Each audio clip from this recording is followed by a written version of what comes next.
Yes, Captain Ibrahim Traoré has once again made Africa proud. Guys, na not see, na not hear. First aeroplane wey they do for Africa in Burkina Faso, to be precise, is out. Guys, as you watch this video, kindly give it a thumbs up and never to share. As I speak to you, the West is greatly in shock. Let's watch together now. President Ibrahim Traoré has officially launched the first fully African-made airplane built proudly in Burkina Faso. With sleek design, powerful engines and next-generation tech, this aircraft is one of the most advanced ever seen on the continent. The historic launch ceremony took place in Ouagadougou, where thousands gathered to witness the unveiling. Engineers, pilots, government officials and ordinary citizens all stood in awe as the plane lifted into the skies for its first official test flight. It flew smoothly, quietly and powerfully, sending a loud message to the world. Africa is no longer waiting, it's innovating. Early reports say the aircraft includes advanced fuel efficiency systems for long-range travel, smart navigation powered by AI, lightweight durable materials designed to last, and features rivaling and even surpassing popular Western models. The West is panicking. Sources reveal that several European and American aviation companies have already reached out, seeking to buy or partner with the Burkina Faso government to access the new tech. But insiders say Traoré isn't easily moved by Western offers. He wants this victory to remain in African hands and benefit the African people first.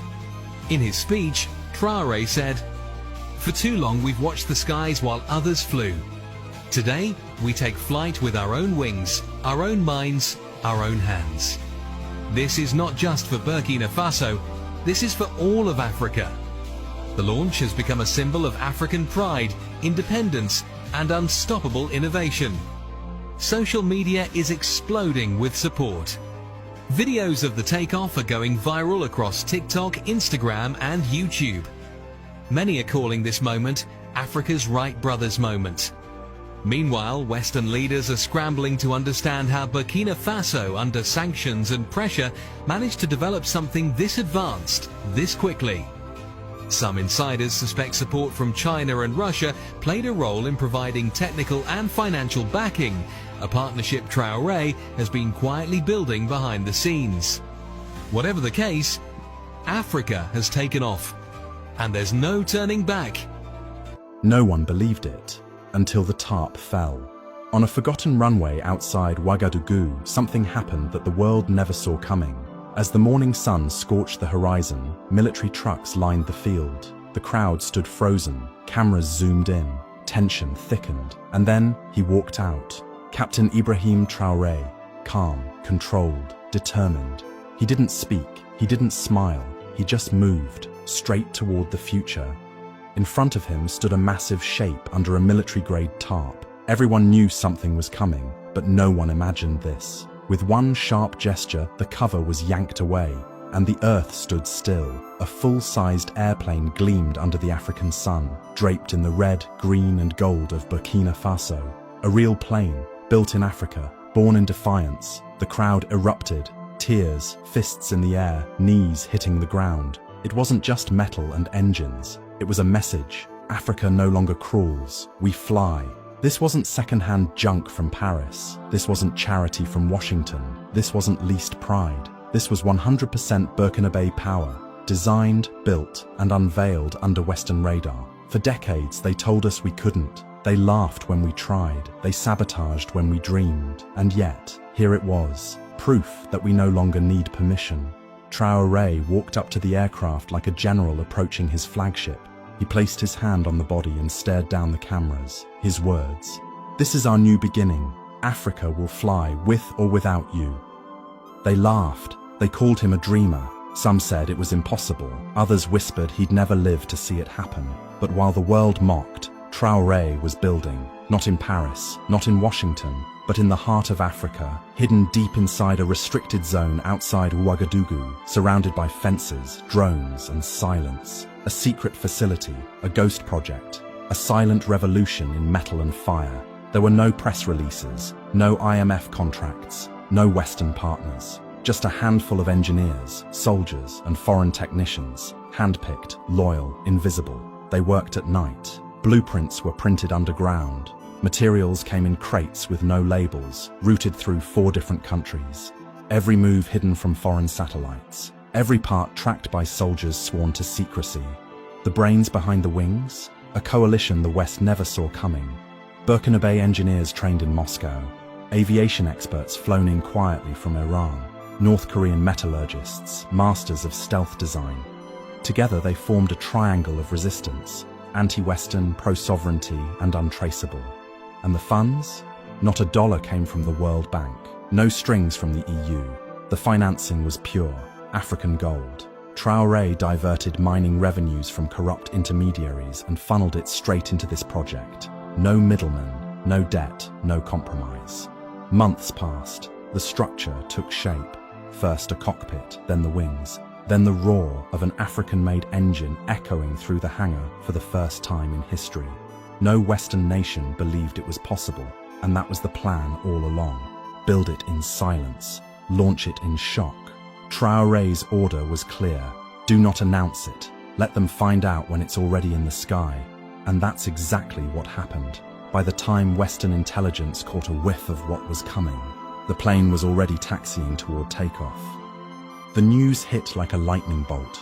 Within minutes of the unveiling, images of the plane exploded across African social media. Twitter lit up. TikTok danced with celebration. And across the continent, one message echoed louder than all others. We built it ourselves. From Dakar to Kinshasa, from Bamako to Nairobi, people took to the streets, dancing, clapping, crying. Not because it was just a plane, but because it was proof. Proof that Africa can build, innovate, and rise without begging. In Ghana, students waved Burkina flags from university rooftops. In Mali, crowds gathered outside radio stations, chanting TRAORÉ's name. In Niger, local newspapers called it the dawn of a new African era. Even in South Africa, politicians congratulated Burkina Faso for what they called the most defiant act of technological sovereignty since decolonization. But while Africa celebrated, the West froze. At Boeing's headquarters in the US, internal memos warned of an emerging nationalist tech bloc in Africa. Airbus executives reportedly held a closed-door emergency meeting in Toulouse. And in Paris, silence. Deafening silence. The French media didn't know how to cover it. Le Monde cautiously called it symbolic. BFM TV labeled it unexpected. But behind closed doors, the tone was different. A leaked French defense report described the event as a geopolitical rupture. Washington wasn't any calmer. US intelligence flagged the aircraft's technology as non-Western origin.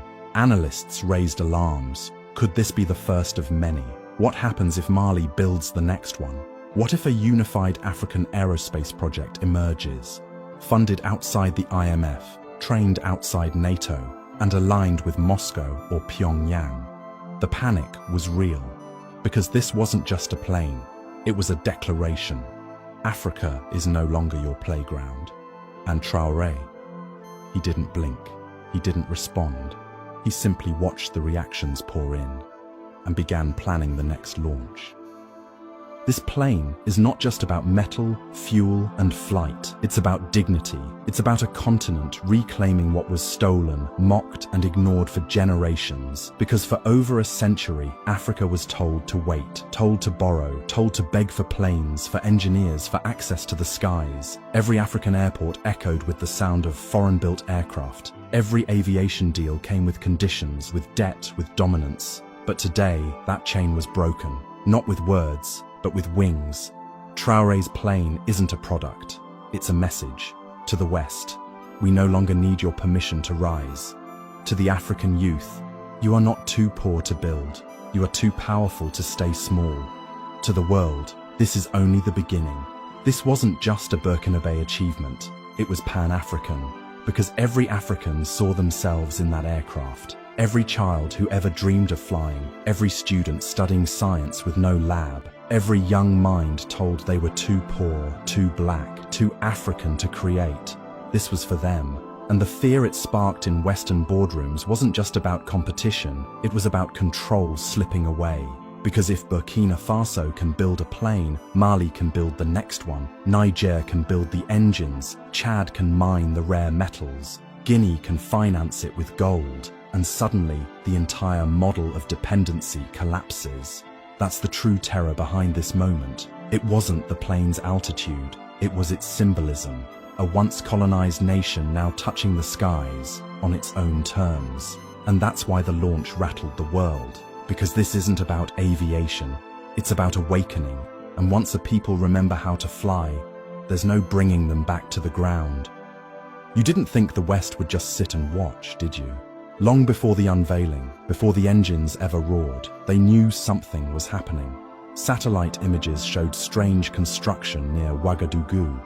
Unusual shipments were flagged. Metal alloys, aviation-grade wiring, encrypted comms. But there was no paperwork, no Western contractors, no IMF trace. That's when the quiet war began. It started with businessmen from Europe showing up unannounced, offering partnerships to Burkinabe engineers. Their offers were slick, their smiles rehearsed, but they asked too many questions. 2 weeks later, they vanished. Then came the cyber attacks. Burkina Faso's aviation servers were hit with repeated breaches. Blueprints scrambled, emails intercepted. But Traoré had anticipated this. He had his team working offline, in isolated facilities with no internet and no foreign access. No leak, no breach, no chance. But the most dangerous move came just days before the launch. 2 French nationals were arrested outside the restricted facility. They claimed to be energy consultants, but in their bags, miniature surveillance drones, encrypted flash drives, thermal scopes, and a laptop loaded with reconnaissance data. They weren't consultants, they were operatives. Burkinabe intelligence tracked their communications back to a private firm linked to a former European intelligence agency. Their mission was simple: locate the prototype, sabotage it before takeoff, film the failure, sell the story that Africa still can't build. They failed, because Traoré didn't just build a plane. He built a wall of silence, loyalty, and discipline around it. The spies were exposed, the facility was locked down, the engine was tested one final time, and when the aircraft finally rolled onto the runway, the entire world knew. They tried to stop it, but they were too late. That plane didn't just survive sabotage, it defied a system built to ensure it never existed. To the untrained eye, it looks like a civilian aircraft, a sleek, elegant bird painted in Burkinabe colors, gliding across the runway like any other. But those who know better. This plane wasn't just built to fly, it was built to defend, to monitor, to fight if necessary. Behind its graceful exterior lies something far more serious, a modular internal system designed by ex-military engineers. Removable seating, reinforced undercarriage, a rear bay compatible with light surveillance gear or cargo deployment. In short, this isn't just a statement of independence, it's a potential weapons platform, and that's what keeps the West up at night. Because this wasn't built in Boeing's labs, it wasn't approved by NATO, it didn't pass through the eyes of the Pentagon. It was born outside the system, outside their control.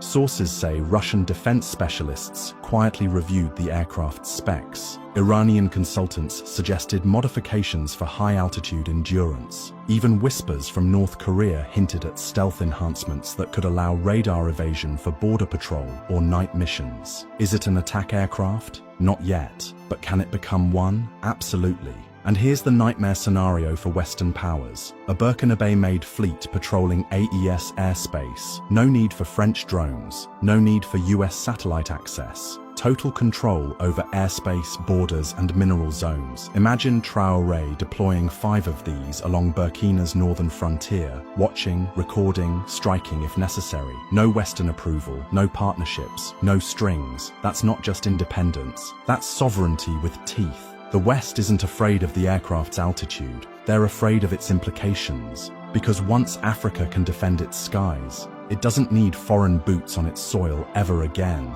and that is what truly terrifies them. The unveiling was just the beginning. As journalists scrambled for headlines and analysts tried to make sense of what they had just witnessed, Traoré was already 3 steps ahead. Because for him, this wasn't about showing off a single aircraft. This was about lighting a fire, a pan-African aerospace revolution. At the post-launch briefing, he didn't speak like a president. He spoke like a builder, a planner, a man who came with blueprints, not just speeches. He revealed what few were prepared to hear: a national aerospace development program, a training institute for young African engineers, a research lab focused on propulsion, stealth tech, and drone systems, a satellite partnership deal in negotiation with unnamed allies. And the best part, it would be funded without a single euro from the IMF. No loans, no debts, no signatures in Brussels or Washington, just raw capital from Africa's gold, manganese, and rare earths, finally used for Africa's future, not exported for foreign profit. Within hours of the announcement, applications flooded in.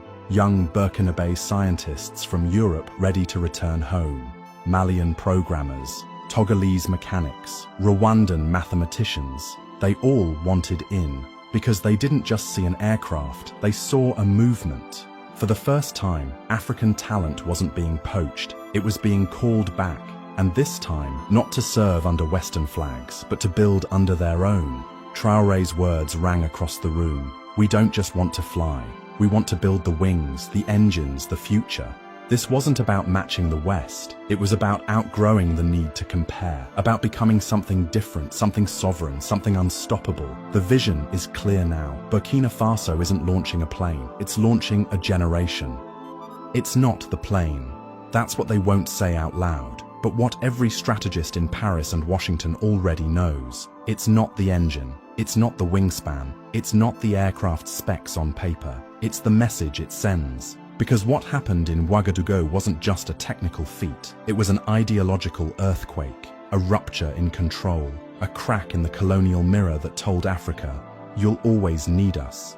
France isn't afraid Burkina Faso built a plane. France is afraid that Mali is next, that Niger follows, that Guinea launches its own defense drones, that Congo funds aerospace labs with cobalt revenue instead of exporting it raw, that the dominoes begin to fall, not in chaos, but in calculated, sovereign defiance. Because if one African country can do it, what's stopping the others? That's the real terror in Western intelligence briefings. The fear that this moment becomes a model, that Traoré becomes a blueprint for every African leader tired of begging, that the idea of self-reliance stops being a slogan and starts becoming an industry. And they know their old tricks won't work this time. They can't issue sanctions. It's not their funding. They can't control the narrative. African media is louder, faster, and more connected than ever. They can't sabotage forever, because African leaders are now watching each other's backs. And the US? It's not just worried about Africa drifting away. It's worried about Africa building its own center of gravity, outside NATO, outside the dollar, outside the influence of Washington think tanks. A new world is being born, and the old masters weren't invited. So yes, they'll downplay the launch, call it symbolic, call it premature, call it unstable. But behind closed doors, they're scrambling, because they see the writing on the wall. Africa is no longer asking. Africa is building, and there's no turning back. The heat was heavy.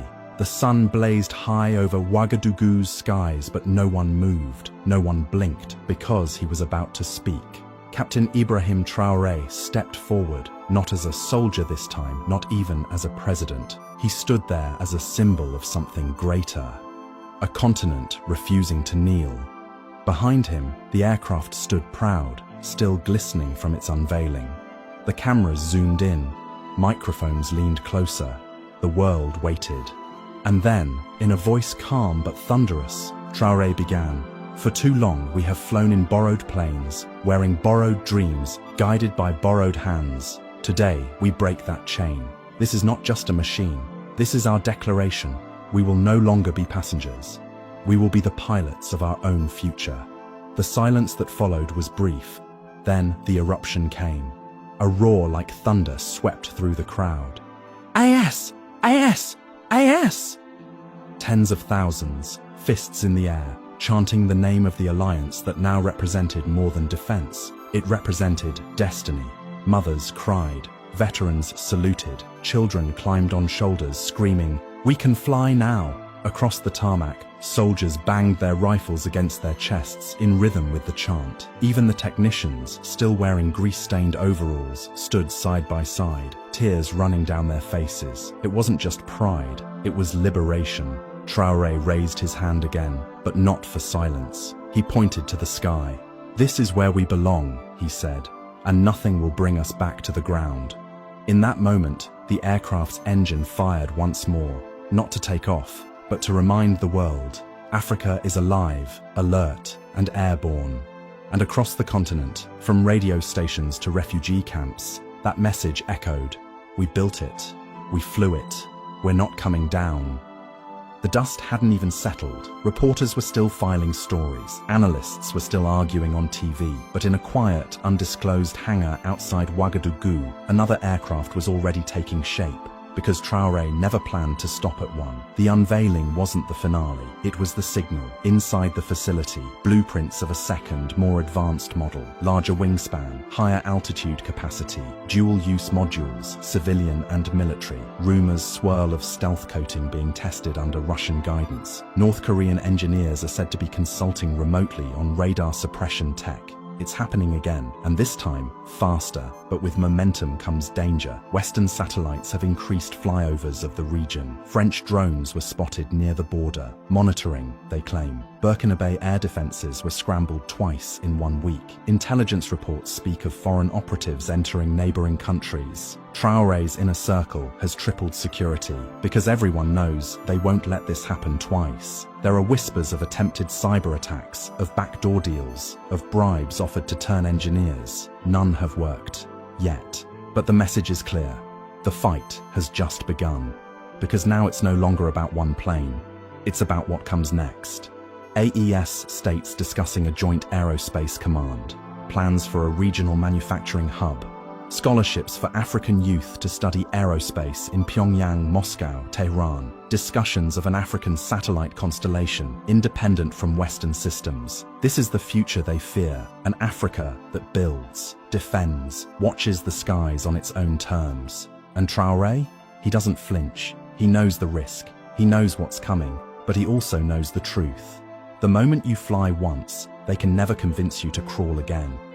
The engines are warming. The blueprints are ready. The skies are waiting. Africa has taken off, and the world can't stop it now.